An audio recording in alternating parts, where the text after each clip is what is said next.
नमस्कार। आप देख रहे हैं संतोष पाठक ऑफिशियल। एक बार फिर एक बड़ी खबर लेकर हाजिर हैं, और ऐसी खबर जो आपके दिमाग की बत्ती जला देगी। हम कुछ बताएं, हम सीधा पहले संतोष जी का स्वागत करते हैं। संतोष जी का स्वागत और बहुत बहुत अभिनंदन। बहुत बहुत धन्यवाद शिव जी। और शिव जी, जो भारतीय जनता पार्टी, जो नरेंद्र मोदी और अमित शाह 75 साल पुराने वाकये का जिक्र करते हैं ना, जवाहरलाल नेहरू, सरदार वल्लभ भाई पटेल, महात्मा गांधी और पता नहीं कौन कौन से किस्से लेकर आते हैं। और महात्मा गांधी के फैसले को, इस देश के राष्ट्रपिता महात्मा गांधी के फैसले को वो कांग्रेस की वोट चोरी बताते हैं। देखिए, जवाहरलाल नेहरू को प्रधानमंत्री बनाना ये महात्मा गांधी का फैसला था, लेकिन भारतीय जनता पार्टी के नेता कहते हैं कि वोट चोरी करके जवाहरलाल नेहरू प्रधानमंत्री बने थे। ये वो राजनीतिक दल की सोच है। राष्ट्रीय स्वयंसेवक संघ के बारे में क्या कहूं, बीजेपी के बारे में क्या कहूं। आजकल एक बड़ा ओटीटी की जो दूसरी सीरीज है वो आई हुई है, उसमें दर्शकों को पता है इसलिए नाम लेने की जरूरत नहीं है। उसमें आपको जवाहरलाल नेहरू और सरदार वल्लभ भाई पटेल के रिश्तों की एक एक वानगी दिखाई गई है। दोनों के बीच में जो पत्राचार हुआ है वो भी सब पब्लिक डोमेन में है। आज हिम्मत है अमित शाह की कि नरेंद्र मोदी को चिट्ठी लिखे, या नरेंद्र मोदी अमित शाह को चिट्ठी लिखे। हिम्मत का मतलब ये होता है कि वो लिखेंगे और उसको पब्लिक ही नहीं कर पाएगी। और पहली बात तो लिखेंगे तो उसमें तारीफ ही तारीफ होगी, जी ही जी होगी।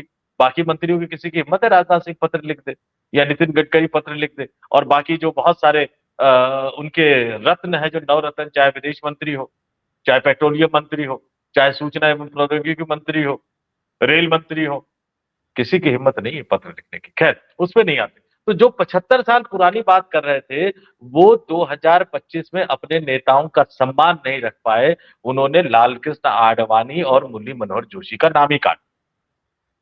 अब लालकृष्ण आडवाणी और मुरली मनोहर जोशी वोट नहीं दे पाए। देखिए, एक तरफ देश में, मध्य प्रदेश के इंदौर में क्या हो रहा है, विपक्ष के नेता गए, आप कह रहे हो कि लाशों पे राजनीति कर रहे हैं। अरे, विपक्ष का नेता जाकर पीड़ित परिवारों से मुलाकात नहीं करेगा तो फिर वो क्या करेगा? भाई, विपक्ष का नेता कोई सरकारी अधिकारियों को दंडित तो नहीं कर सकता, मंत्रियों को हटा तो नहीं सकता, पीड़ितों का दर्द बांट सकता है, और ये विपक्ष के नेता का काम है। लेकिन आप उन पर आरोप लगा रहे हैं। महाराष्ट्र में कैसे नतीजे आए, किस तरह से नतीजे आए, गोदी मीडिया ने कैसे उसको चलाया, बम्पर जीत, ऐतिहासिक जीत। ये तो नॉर्थ ईस्ट में एक राज्य में 2 सीट भी जीत जाए, उनको भी मोदी जी की ऐतिहासिक जीत बता दी जाती है। वो भी एक तरह का माहौल बना हुआ है। देश के एक एक राज्य में जनता सड़कों पर उतरी हुई है, और इस बीच ये बड़ी खबर निकलकर सामने आई है कि भैया, वोटर लिस्ट से जो है वो लालकृष्ण आडवाणी और मुरली मनोहर जोशी का नाम भी हटा दिया गया। और भारतीय जनता पार्टी के नेताओं के दिलो दिमाग में हड़कंप मचा हुआ है। बीजेपी के जो नेता हंस रहे थे ना, अरे एसआईआर है क्या है, वोट कट गए, इतने लोगों के वोट कट गए, इतने नाम कट गए, इस पे हाय तौबा क्यों मचानी है, कागज दे दो, बाकी सब चीजें दे दो, कुछ ना कुछ कर लो।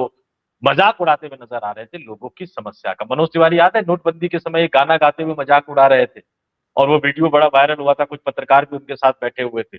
उसी तरह से भारतीय जनता पार्टी के नेता एसआईआर और वोट, जो नाम काटे जा रहे थे, उनका मजाक उड़ा रहे थे। लेकिन यहाँ तो आडवाणी जी और मुरली मनोहर जोशी के साथ बीजेपी ने वो खेला कर दिया। और इस खेले के पीछे सीधे सीधे तमाम लोग ये कह रहे हैं कि भैया, नरेंद्र मोदी और अमित शाह है।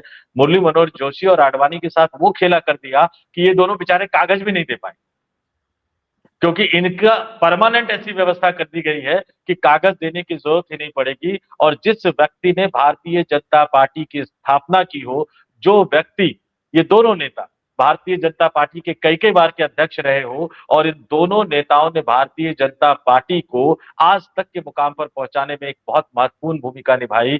लाल कृष्ण आडवाणी ने नरेंद्र मोदी को भारतीय जनता पार्टी की राजनीति में स्थापित किया, क्योंकि जो रथ यात्रा निकाले थे ना, वो उस रथ यात्रा की जिम्मेदारी जो थी, एक जोन में बाकायदा नरेंद्र मोदी को दे रखी थी। और उसके बाद भी जब जब अयोध्या का अभियान चला, अयोध्या में वो फुटेज बड़ा वायरल हुआ, ये खुद मोदी जी की तरफ से ही मीडिया को भेजा गया था, और इसको बहुत प्रचारित और प्रसारित किया गया था कि आडवाणी के साथ वो अयोध्या की धरती पर है और जय सिया राम के नारे लग रहे हैं। और ये मुरली मनोहर जोशी, दूसरी तस्वीर भी नरेंद्र मोदी की बहुत वायरल, मोदी साहब के खजाने से ही की गई थी, जब मुरली मनोहर जोशी ने श्रीनगर तक यात्रा निकाली थी, जिसके संयोजक नरेंद्र मोदी थे। लेकिन आज नरेंद्र मोदी प्रधानमंत्री हैं, अमित शाह गृह मंत्री हैं, और वोटर लिस्ट से जो है वो लालकृष्ण आडवाणी और मुरली मनोहर जोशी दोनों का नाम काट दिया गया है। और सबसे बड़ी बात है कि ये कागज भी नहीं जमा करा पाएंगे, इस तरह से नाम काटा गया है। बड़े अहम बात है कि एसआईआर हो रहा था पूरे देश में 12 राज्यों में, ये एसआईआर हो गया भाजपा में। कितनी गंभीर खबर है। और मैं बार बार फिर वही कहूंगा कि इस देश में खबरों की कमी नहीं है, इस देश में पोजीशंस की कमी नहीं है, इस देश में समस्याओं की कमी नहीं है, लेकिन हमें तो सिर्फ खबर करनी है कि बीएमसी में बीजेपी ने रचा इतिहास। किसका वोट कट गया, किसका वोट जुड़ गया। आपने संतोष जी एक वीडियो 2 मिनट 57 सेकंड का वायरल हो रहा है पिछले 2 दिन से। एक वीएलओ कह रहा है कि मैं मुसलमानों के वोट नहीं काटूंगा, चाहे मुझे जान देनी पड़े या मुझे सस्पेंड करा दो, बर्खास्त करा दो, मैं नहीं काटूंगा। तो फिर आडवाणी और जोशी का कट जाए किसी एसआईआर में या किसी लिस्ट से, तो कौन रोकेगा भैया। एसआईआर होती है तो फिर एसआईआर सब जगह होने लगती है, संगठनों में होने लगती है एसआईआर, और जगह भी चलती है। एसआईआर का मतलब है स्पेशल इंटेंसिव रिवीजन, यानी तुम्हें बहुत दिन हो गए यहाँ जमे हुए, अब तुम आगे देखो। नहीं तो 3 करोड़ लोगों की थोड़ी हो जाती। अभी जो एसआईआर का मसला फंसा है, अब देखना उत्तर प्रदेश में क्या होता है। जिन लोगों ने महाराष्ट्र के चुनाव में, बड़ी तादाद में उत्तर प्रदेश के लोग महाराष्ट्र में जाते हैं मजदूरी करने, वो खास करके पूर्वांचल के गाजीपुर, बलिया, देवरिया, गोरखपुर, महाराजगंज, उसी इलाके के लोग हैं संतोष जी, जिन्होंने वीएमसी में वोट डाला है। उन सभी लोगों के वोट एसआईआर में जब कटेंगे तो स्थानीय समीकरण कैसे बनेंगे। और उन सब में बड़ी तादाद में मुस्लिम समुदाय के लोग हैं और दलित समुदाय के लोग हैं जो मजदूरी करते हैं। तो डेमोग्राफी जब चेंज होगी तब आपको समझ में आएगी कि क्या होता है एसआईआर का असर। अभी तो ये असर मुरली मनोहर जोशी और लाल कृष्ण आडवाणी से पूछिए कि डेमोग्राफी बदलने का तो असर बाद में दिखेगा, मेरा तो वोट ही कट गया, मुझे तो वोट देने का अधिकार छीन लिया। अब तो मैं ये भी नहीं कह सकता है कि हम इस आदमी को नेता नहीं मानेंगे। और इस खबर से पूरी भारतीय जनता पार्टी में हड़कंप मचा हुआ है कि अब होगा क्या। संतोष जी क्या है पूरा मामला? माइक म्यूट है सर, माइक खोलिए। देखिए, एक बहुत ही दिलचस्प मामला है, चुनाव की बेला है, चुनाव कई जगह हो रहे हैं। अब बीएमसी का आपने जिक्र किया, महाराष्ट्र का आपने जिक्र किया, अब स्थानीय निकायों के चुनाव भी होंगे, उत्तर प्रदेश में भी स्थानीय जो है ग्रामीण क्षेत्र में चुनाव होने हैं पंचायतों के। तो एक चुनाव और होना है जो 3 साल से अटका हुआ था, 3 साल से लटका हुआ था। कई तरह के बहाने बनाकर उसको मैं जानबूझकर ये तारीख बता रहा हूं कि 3 साल से वो चुनाव लटका हुआ था, लेकिन अब चुनाव करवाया जा रहा है। वो चुनाव है भारतीय जनता पार्टी के राष्ट्रीय अध्यक्ष का। ध्यान दीजिएगा, 2020 में जेपी नड्डा बने थे, 23 में अध्यक्ष का चुनाव होना था, 26 में अध्यक्ष का चुनाव हो रहा है, यानी 3 साल बाद चुनाव हो रहा है। और इस चुनाव में जो वोटर लिस्ट बनती है शिवजी, निर्वाचक मंडल जिसको कहा जाता है, देश भर के बीजेपी नेताओं की बात करूं, 5,708 नेता उस निर्वाचक मंडल में शामिल है। यानी बीजेपी के राष्ट्रीय अध्यक्ष के लिए अगर चुनाव की नौबत आती है तो ये 5,708 नेता वोट करके ये तय करेंगे कि उनका अगला नया राष्ट्रीय अध्यक्ष कौन होगा। लेकिन विडंबना देखिए कि अटल जी के साथ कंधे से कंधा मिलाकर जिन 2 नेताओं ने भारतीय जनता पार्टी की स्थापना की, लाल कृष्ण आडवाणी और मुरली मनोहर जोशी, वो अध्यक्ष के चुनाव में वोट नहीं कर पाएंगे। यानी 5,708 नेताओं में उनको शामिल करने लायक भी नहीं समझा गया। और मैं तो कहूंगा कि आपकी स्क्रीन पर ये खबर दिखाई है, ये खबर निश्चित तौर पर मीडिया में है, लेकिन उस तरह से नहीं। आप सोचिए कि कल को कांग्रेस, ये आप देख लीजिए आज तक की खबर, बीजेपी अध्यक्ष चुनाव में ऐतिहासिक बदलाव, पहली बार आडवाणी और जोशी, फिर आगे विस्तार से बता रखा है। हिंदुस्तान की खबर, बीजेपी राष्ट्रीय अध्यक्ष के चुनाव में पहली बार वोट नहीं कर पाएंगे आडवाणी और जोशी। फिर गुड न्यूज टुडे, ये भी आज तक ग्रुप का है, बीजेपी के इतिहास में पहली बार अध्यक्ष चुनाव में लालकृष्ण आडवाणी और मुरली मनोहर जोशी वोट नहीं कर पाएंगे। एनडीटीवी, अडानी मीडिया, ये भी हमें बता रहा है कि बीजेपी अध्यक्ष के चुनाव में पहली बार वोट नहीं करेंगे आडवाणी जोशी। ये खबर है। लेकिन आप कल्पना कीजिए सिर्फ, जिसको हटा देते हैं, आप कल्पना कीजिए कि कल को अगर कांग्रेस पार्टी में राष्ट्रीय अध्यक्ष के चुनाव हो और कोई मंडल बने या कोई नेता वोट करने आए, उसमें से दिग्विजय सिंह को हटा दिया जाए, उसमें से शशि थरूर को हटा दिया जाए, उसमें से आप मान लीजिए कि कई और नेता, अशोक गहलोत को हटा दिया जाए या जयराम रमेश को हटा दिया जाए, सुप्रिया श्रीनेत को हटा दिया जाए, या कांग्रेस पार्टी के कार्यालय में रहने वाले एक छोटे से छोटे पदाधिकारी को हटा दिया जाए, यही मीडिया जो है वो 24 घंटे के लिए डिबेट वाला शो करेगी। राहुल गांधी ने किया बुजुर्ग नेताओं का अपमान, राहुल गांधी ने किया कांग्रेस के नेताओं का अपमान, टीवी पर डिबेट देख रहे हैं आप। और ये कब जारी की गई निर्वाचक मंडली? कल ही जारी की गई, जब बीएमसी के महाराष्ट्र के चुनाव के शोर में, जब एक तरफ पूरी मीडिया आपको बहकाने में लगी हुई थी आधी रात तक, चुपके से भारतीय जनता पार्टी ने ये खेल कर दिया, लाल कृष्ण आडवाणी और मुरली मनोहर जोशी को 5708 नेताओं की लिस्ट में भी शामिल होने के लायक नहीं रखा। अब उसका तर्क भी दिया जा रहा है, जो मीडिया रिपोर्ट्स में जो तर्क दिया जा रहा है, वो तर्क सुन के आपको और ज्यादा हंसी आएगी। मैं बार बार कह रहा हूं, ध्यान रखने, दर्शकों को ध्यान रखना चाहिए कि 3 साल देरी से ये चुनाव हो रहा है, और इस चुनाव में जिन राज्यों में प्रदेश संगठन की नियुक्ति हो चुकी होती है, जिन राज्यों में चुनाव हो चुका होता है, उन राज्यों से जो निर्वाचित प्रतिनिधि होते हैं वो है जो 5708 है, और कई राज्यों में चुनाव नहीं, बस उसकी आड़ ली जा रही। ये कहा जा रहा है कि लालकृष्ण आडवाणी जो थे, पहले वो गुजरात से सांसद हुआ करते थे, तो गुजरात से वो सदस्य हुआ करते थे इस निर्वाचक मंडल के। लेकिन ध्यान से इस तर्क को सुनिएगा, लेकिन 2021 में लालकृष्ण आडवाणी जो है वो दिल्ली से राष्ट्रीय परिषद के सदस्य बने। पहले गुजरात से सांसद थे तो गुजरात से राष्ट्रीय परिषद के सदस्य बनते थे, गुजरात में नए प्रदेश अध्यक्ष की नियुक्ति हो चुकी है, लेकिन 2021 में वो दिल्ली से राष्ट्रीय परिषद के सदस्य बने थे। यही बात मुरली मनोहर जोशी के लिए कही गई कि कानपुर से सांसद रहने के दौरान वो उत्तर प्रदेश से राष्ट्रीय परिषद के लिए निर्वाचित हुए थे, लेकिन जब वो कानपुर से सांसद नहीं रहे तो उसके बाद वो दिल्ली से राष्ट्रीय परिषद के लिए निर्वाचित हुए, और दिल्ली में चूंकि संगठन का चुनाव नहीं हो पाया है, इसलिए इन दोनों का नाम निर्वाचक मंडल में शामिल नहीं है। मुझे एक बात बताइए, 3 साल तक आपने इस चुनाव को लटकाए रखा था, और चुनाव करवाना कितने, गुजरात में कितना समय लगा प्रदेश अध्यक्ष को नियुक्त करने में, बिहार में कितना समय लगा, अन्य राज्यों में कितना समय लगा, और दिल्ली में प्रदेश अध्यक्ष का चुनाव कराने में कितना समय लगता है शिव जी? बिल्कुल, बहुत ज्यादा समय नहीं लगता, 2-4 दिन आगे पीछे कर लेते या चुनाव करवा देते।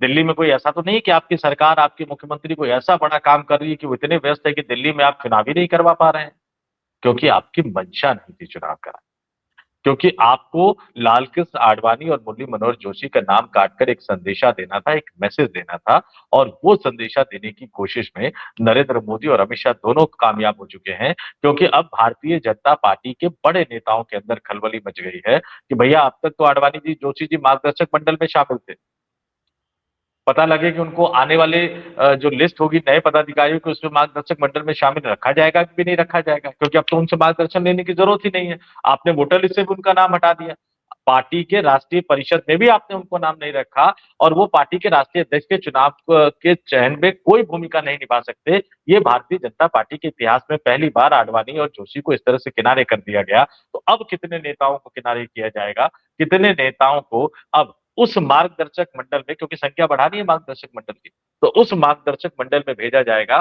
बीजेपी के नेता आपस में ही खुसर फुसर कर रहे हैं कि भैया ये क्या कर दिया, दिल्ली के चुनाव पहले करवा लेते, और नहीं तो उनके किसी और राज्य से आडवाणी जी को वापस गुजरात से ले जाते, आप मुरली मनोहर जोशी को वापस उत्तर प्रदेश से ले जाते। भाई जिंदगी भर जो राजनीति लालकृष्ण आडवाणी ने गुजरात की है, दिल्ली से तो एक ही बार आए हैं, और जिंदगी भर जो अपनी राजनीति की है मुरली मनोहर जोशी ने कहां से की है जी? उत्तर प्रदेश से ही की है ना, तो उत्तर प्रदेश से उनको राष्ट्रीय परिषद के सदस्य के रूप में ले आते। लेकिन ये करने की जहमत भी आपने नहीं उठाई, क्योंकि आपको बीजेपी के बड़े और पुराने नेताओं को संदेशा देना था कि भैया उनका दौर जब हमने पूरी तरह से खत्म कर दिया, वोटर बनाने लायक नहीं समझा, तो अब आप लोग भी अपना अपना बोरिया बिस्तर बांध दो, को डिमांड उमांड करना मत, और बार बार घड़ी घड़ी नागपुर फोन मिलाना मत, क्योंकि भागवत जी भी अभयदान दे चुके हैं कि भैया हम तो मोदी जी को हटाने नहीं जा रहे हैं। सही कह रहे हैं आप, सही कह रहे हैं आप। अब किसी काबिल नहीं समझा गया। पहले आडवाणी जी इसी आशा में अब तक बने रहे कि राष्ट्रपति बन जाएंगे, अब राष्ट्रपति का भी उनका खेल खत्म हो गया, उम्र उनकी काफी हो चुकी है। जोशी जी का भी वोट इसलिए काटा गया, उसका एक तथ्य है संतोष जी, आपने एक स्टोरी की थी, 70 पेजों की रिपोर्ट उनने दी थी। अब आप 70 पेज की सरकार की रिपोर्ट भी प्रस्तुत करोगे और वोटर भी बने रहोगे। गांव में भी तो यही होता है कि प्रधान को वोट नहीं देता है, पहले प्रधान उनके एन प्रकार वोट कटवाने का प्रस्ताव रखता है। तो भैया यहाँ तो बड़ा मसला है। अब आप उनकी सरकार का विरोध भी करोगे और आप चाहो कि हम वोटर भी बने रहे, तो ये नहीं, एक म्यान में दो तलवारें नहीं चलेंगी, ये तो तय करना पड़ेगा। मैं आपसे बस अंतिम एक सवाल पूछूंगा, क्या इस वोटर लिस्ट से बाहर होने के बाद भाजपा के जो पुराने शीर्षस्थ नेता हैं, चाहे वो नितिन गडकरी हो, राजनाथ सिंह जी हो, या फिर कोई अन्य हो जो इस एज के नेता हैं, रविशंकर प्रसाद जी मंत्रालय हटा तब से कहाँ हैं, प्रकाश जावड़ेकर जी तो हम देख नहीं पा रहे हैं, आपने देखे हो तो मुझे बता देना। माइक म्यूट है, माइक म्यूट है।